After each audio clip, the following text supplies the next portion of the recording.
வணக்கம். உங்கள் வெங்கி டீ கடை அலசல். நாடெங்கும் சிஜேபி ஆதரவாளர்கள் நடத்தின நீட் குளறுபடிகளுக்கு எதிரான போராட்டம். அதோட முக்கியமான 3 கோரிக்கைகள்ல ஒரு கோரிக்கை வந்து தர்மேந்திர பிரதான், நம்ம மத்திய கல்வித்துறை அமைச்சர் பதவி விலகணுன்றது. இன்னைக்கு தர்மேந்திர பிரதான் பதவி விலகிட்டாரு. 2021 கடந்த 5 வருடங்களாக மத்திய கல்வித்துறை அமைச்சராக இருக்காரு. இவர் பார்த்தீங்கன்னா ரொம்ப சின்ன வயசுலேயே ஒடிசா மாநிலத்தை சார்ந்தவர். ரொம்ப சின்ன வயசுலேயே அரசியலில் ஈடுபட ஆரம்பிச்சிட்டாரு. 14-15 வயசுலேயே ஏபிவிபி அப்படின்னு ஆர்எஸ்எஸோட மாணவ அமைப்பு அதில் இணைந்து பணியாற்ற ஆரம்பிச்சிட்டாரு. நிறைய பொறுப்புகளை வகிச்சிருக்காரு. 95 காலகட்டங்களில் பார்த்தீங்கன்னா ஒடிசாவில் இந்த முக்கியமான எக்ஸாம்ஸோட கொஸ்டின் பேப்பர் லீக் ஆகிறது ஒரு வாடிக்கையாகவே அடிக்கடி நடக்கக்கூடிய ஒரு நிகழ்வாகவே இருந்திருக்கு. அதே மாதிரி 12th போர்டு எக்ஸாம் 1996 நடந்த 12th போர்டு எக்ஸாம் கொஸ்டின் பேப்பரும் லீக் ஆயிடுச்சு. அதை எதிர்த்து அப்போ ஏபிவிபியோட நேஷனல் செக்ரட்டரியா இருந்த தர்மேந்திர பிரதான் அவர் தலைமையில் ஒரு 1500-2000 பேர் வரைக்கும் ஒடிசா சட்டமன்றத்துக்கு பக்கத்தில் பெரிய அளவு போராடுறாங்க. போராட்டம் என்னமோ அமைதியாக தான் நடந்துச்சு. ஆனால் அந்த போராட்டத்தை கலைக்கிறதுக்காக நம்ம ஒடிசா போலீஸ் வந்து பெரிய அளவு தடியடை நடத்தி பல பேரை பெரிய காயத்துக்குள்ளாக்கிட்டாங்க. தர்மேந்திர பிரதான் அவர்களுக்கு எலும்பு முறிவே ஏற்பட்டிருந்தது. ஆனால் அந்த போராட்டத்தின் பலனாக ஒடிசா கவர்மெண்ட் வந்து அந்த மாதிரி கொஸ்டின் பேப்பர் லீக் ஆகாமல் இருக்கிறதுக்கு நிறைய சிஸ்டம்ஸை, செக்ஸ் அண்ட் பேலன்ஸை கொண்டு வந்தாங்க. ஸோ இந்த பேப்பர் லீக் போராட்டம் வந்து தர்மேந்திர பிரதானோட அரசியல் வாழ்க்கையில் ஒரு பெரிய மைல்கல்லாக இருந்தது. அதே மாதிரி ஒரு பேப்பர் லீக் போராட்டம் இப்போ அவருடைய அரசியல் வாழ்க்கைக்கு ஒரு பெரிய சறுக்கலாகவும் அமைஞ்சிருச்சு. நரேந்திர மோடி அவர்கள் பிரதமர் ஆனதுக்கப்புறம் பிஜேபி ஆட்சியில் எந்த ஒரு போராட்டத்துக்கும் இந்த அளவுக்கு அவங்க இறங்கி வந்ததே கிடையாது. நிறைய போராட்டங்கள் நடந்திருக்கு. முதல்ல இந்த ரஃபேல் ஊழல், அதற்கு எதிராக நிறைய போராட்டம் நடந்தது. சிஏஏ சட்டம் கொண்டு வந்ததுக்கப்புறம் நிறைய போராட்டம் நடந்தது. 370 ரத்து செய்யப்பட்டதுக்கு அப்புறமும் நிறைய போராட்டம் நடந்தது. இப்போ ரீசெண்டாக கூட சார் அந்த வாக்காளர் பட்டியல் திருத்தம், அதற்கும் நிறைய போராட்டம் நடந்தது. இந்த மாதிரி எந்த போராட்டத்துக்குமே வந்து பிஜேபி அரசு பெருசாக இறங்கி வரவே இல்லை. ஆனானப்பட்ட அந்த பிஜேபி ஆட்சியே இந்த அளவுக்கு இறங்கி வர்றதுக்கு பின்னணியில் என்ன இருக்குது அப்படின்னு பார்த்தா நம்ம சோனம் வாங்சுக் அவர்களின் உண்ணாவிரத போராட்டம் தான். யார் இந்த சோனம் வாங்சுக்?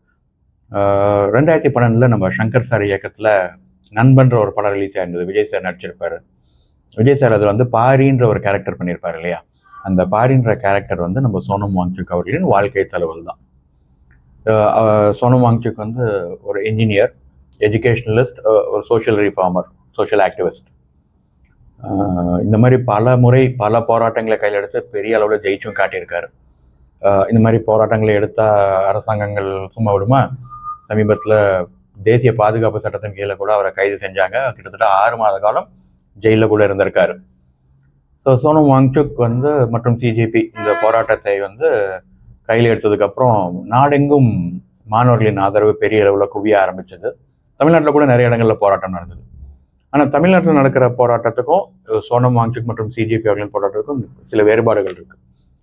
சோனம் வாங்சுக் மற்றும் சிஜேபியின் போராட்டத்துக்கான நோக்கம் வந்து பார்த்தீங்கன்னா கல்வித்துறை சீர்திருத்தம், அதாவது எஜுகேஷனல் ரிஃபார்ம்ஸ். அதன் ஒரு பகுதியாக நீட் தேர்வில் நடக்கிற முறைகேடுகளுக்கு முற்றுப்புள்ளி வைக்கிறது தான் அவங்களுடைய முக்கிய நோக்கமாக இருந்தது. வேற நம்ம தமிழ்நாட்டில் நடக்கிற போராட்டத்துக்கான நோக்கம் பார்த்தீங்கன்னா நீட்டே இருக்கக்கூடாது, நீட்டே வேணாம் அப்படின்றது. ஸோ தமிழ்நாட்டில் நடக்கிற போராட்டத்துக்கான காரணங்கள், அது சரியா தவறான்ற மாதிரியான விஷயங்களை வந்து நம்ம இன்னொரு வீடியோவில் பார்ப்போம். போராட்டத்துக்கு ஒவ்வொரு நாளும் மக்கள், முக்கியமாக மாணவர்களின் ஆதரவு பெருகிட்டே போகுது. இந்த போராட்டத்துக்கு ஆதரவாக ஜந்தர் மந்தரில் கூடுற மக்கள் கூட்டமும் அதிகமாயிட்டே போகுது. இந்த காலகட்டத்தில் சோனம் வாங்சுக் அவர்களின் உடல்நிலை உண்ணாவிரதத்தின் காரணமாக மோசமாகிட்டே போகுது. இருந்தாலும் முதல் 20 நாள் வந்து பிஜேபி கவர்மெண்ட் இது பெருசாக கண்டுக்கலன்னு தான் சொல்லணும். 20ஆவது நாள் வந்து டெல்லி போலீஸ் சோனம் வாங்சுக் அவர்களை வலுக்கட்டாயமாக ஹாஸ்பிட்டலில் சேர்த்துறாங்க. இந்த காலகட்டத்தில் சிஜேபி ஆதரவாளர்கள் வந்து நடைபயணம் நம்ம பாராளுமன்றத்தை நோக்கி நடைபயணத்தை மேற்கொள்கிறாங்க. இதை தடுக்க முனைகிற டெல்லி போலீஸ் வந்து லத்தி சார்ஜ் பண்ணுறாங்க. அப்போது நிறைய மாணவர்களுக்கு காயம் ஏற்படுது. போலீஸ் காவலர்களுக்கு கூட சில பேருக்கு காயம் ஏற்படுது. இந்த சம்பவத்துக்கு அப்புறம் டெல்லி போலீஸ் வந்து சிஜேபி ஆதரவாளர்கள் நிறைய பேர் மேலே பல பிரிவுகளில் வழக்கு பதிவு செய்கிறாங்க, கொலை முயற்சி உட்பட. இந்த காலகட்டத்தில் தான் பிஜேபி கவர்மெண்ட் வந்து இது ஒரு பெரிய அரசியல் பின்னடைவாக போயிட்டு இருக்கிறத உணர்றாங்கன்னு நினைக்கிறேன். ஸோ சிஜேபி பிரதிநிதிகளை பேச்சுவார்த்தைக்கு அழைச்சி பேச்சுவார்த்தையும் நடத்துகிறாங்க.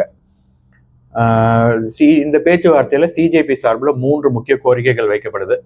ஒன்று வந்து இந்த மே 3ஆம் தேதி நடந்த நீட் தேர்வு ரத்து செய்யப்பட்டது இல்லையா, இந்த paper leak, question paper leak ஆனது காரணமாக மறுபடியும் அது ஜூனில் நடத்தப்பட்டது. இந்த இடைப்பட்ட காலகட்டத்தில் இந்த நீட்டுக்காக தயார் செய்து கொண்டிருந்த மாணவர்கள் 16 பேர் வரைக்கும் தற்கொலை செய்து கொண்டார்கள். அவங்களுக்கு இழப்பீடு வழங்கணும் அப்படின்றது முதல் கோரிக்கை. ரெண்டாவது வந்து இந்த போலீஸ் லத்தி சார்ஜ் நடந்தது, அந்த போலீஸ் வழக்கு பதிவு செய்தாங்க இல்லையா சிஜேபி ஆதரவாளர்கள் மேலே, அந்த வழக்குகளை வாபஸ் பெற்றுக்கொள்ள வேண்டும் என்பது ரெண்டாவது கோரிக்கை. மூன்றாவது முக்கியமான கோரிக்கை வந்து தர்மேந்திர பிரதான், மத்திய கல்வி அமைச்சர் தர்மேந்திர பிரதான் ராஜினாமா செய்ய வேண்டும் என்பது. அந்த பேச்சுவார்த்தையில் வந்து முதல் 2 கோரிக்கைகளையும் பிஜேபி ஏற்றுக்கிட்டாங்க. 3வது கோரிக்கையை பரிசீலிக்கிறோன்ற மாதிரி போயிட்டு இருந்தது. அப்புறம் கடைசியாக அவருடைய அந்த கோரிக்கையும் ஏற்றுக்கொள்ளப்பட்டு இப்போ தர்மேந்திர பிரதான் ரிசைனும் பண்ணிட்டாரு. இது ஒரு பெரிய அரசியல் பின்னடைவாக போயிடும்ன்ற பயம் பிஜேபிக்கு வந்திருக்கு இந்த காலகட்டத்தில். அப்போ சில விஷயங்களை செய்கிறாங்க. ஒன்று முக்கியமான ஒரு விஷயம் பார்த்தீங்கன்னா, பிரதமர் நரேந்திர மோடி அவர்கள் வந்து ஒரு செல்ஃபி வீடியோவை இன்ஸ்டாகிராமில் பதிவிடுறாரு. மாணவர்களின் வழி, இந்த மே 3ஆம் தேதி நடந்த நீட் தேர்வு ரத்து செய்யப்பட்டு மறுபடியும் ஜூன் மாதம் நடத்தப்பட்டது இல்லையா மறு தேர்வு, அந்த பேப்பர் லீக் ஆனதன் காரணமாக அந்த வழியை, மாணவர்களின் வழியை தான் உணர்ந்திருப்பதாகவும், மாணவர்களோட ஒரு கல்வியாண்டு வந்து வேஸ்ட்டாக போயிடக்கூடாது, அதனால தான் அதை இம்மீடியட்டாக நடத்தினதாகவும், மேலும் இந்த மாதிரி பிற்காலத்தில் நடக்காமல் இருக்கிறதுக்கு தேவையான சட்ட திருத்தங்கள் இந்த மழைக்கால கூட்டத்தொடர், பாராளுமன்ற கூட்டத்தொடர்லேயே கொண்டு வரப்படும்ன்ற மாதிரி அந்த செல்ஃபி வீடியோவில் பதிவு செஞ்சுருந்தார். அது ஒரு பெரிய நல்ல வரவேற்பை பெற்றிருந்துச்சுன்னு தான் சொல்லணும். கிட்டத்தட்ட 30 கோடி பேர் அந்த வீடியோவை பார்த்துருக்காங்க. அந்த வீடியோக்கு அப்புறம் அவருடைய ஃபாலோவர்ஸ் வந்து கிட்டத்தட்ட 10 லட்சம் பேர் புதுசாக ஆட் ஆகிருக்காங்க அந்த வீடியோக்கு அப்புறம். ஏற்கனவே அவருக்கு கிட்டத்தட்ட 10 கோடி ஃபாலோவர்ஸ் இருக்காங்கன்னு நினைக்கிறேன். இதுக்கப்புறம் இன்னொரு ஆதரவுக்கு நன்றி தெரிவித்து இன்னொரு காணொலியும் வெளியிட்டிருந்தார். ஸோ கிட்டத்தட்ட இந்த பெரிய அரசியல் பின்னடைவாக போயிருக்க வேண்டிய ஒரு விஷயத்த பெரிய அளவில் இந்த வீடியோக்கள் மூலமாகவும், தர்மேந்திர பிரதானோட ரெசிக்னேஷன் மூலமாகவும், மற்ற 2 கோரிக்கைகளுக்கு சம்மதித்ததன் மூலமாகவும் பிஜேபி ஓரளவு நல்லாவே கையாண்டுட்டாங்கன்ற மாதிரி தான் படுது. பெரிய டேமேஜ் இல்லாமல் கையாண்டுட்டாங்க. இந்த 3 கோரிக்கைகளுமே ஏற்றுக்கொள்ளப்பட்ட பிறகு, முக்கியமாக தர்மேந்திர பிரதானின் ரெசிக்னேஷனுக்கு அப்புறம் சோனம் வாங்சுக் அவர்கள் வந்து இந்த வெற்றி ஜென்சி கிட்ஸ் அவர்களின் ஆதரவுக்கு கிடைத்த வெற்றி அப்படின்ற மாதிரி சொல்லியிருக்காரு. It's a victory of democracy and we should all cherish it. At the same time, I thank and congratulate the whole young generation, the Gen Z, particularly the members of CJP who started this whole discussion. இது முதல் படி தான். Educational reforms, அதாவது கல்வித்துறை சீர்திருத்தம் தான் முக்கிய நோக்கம். அந்த பயணத்தை நோக்கிய முதல் வெற்றி இது அப்படின்ற மாதிரி சொல்லியிருக்காரு. So with these words, I think that we'll have an era of reforms now. There has been accountability. Now it's time for reforms in the field of education so that we have a robust system that makes us a great nation as we all want. அவர் சொன்ன மாதிரியே இன்னைக்கு கல்வித்துறை வந்து பெரிய அளவில் வணிகமயமாக்கப்பட்டிருக்கு. பெரிய ஒரு நிதிச்சுமையாகவே இது இருக்குது நிறைய பேருக்கு.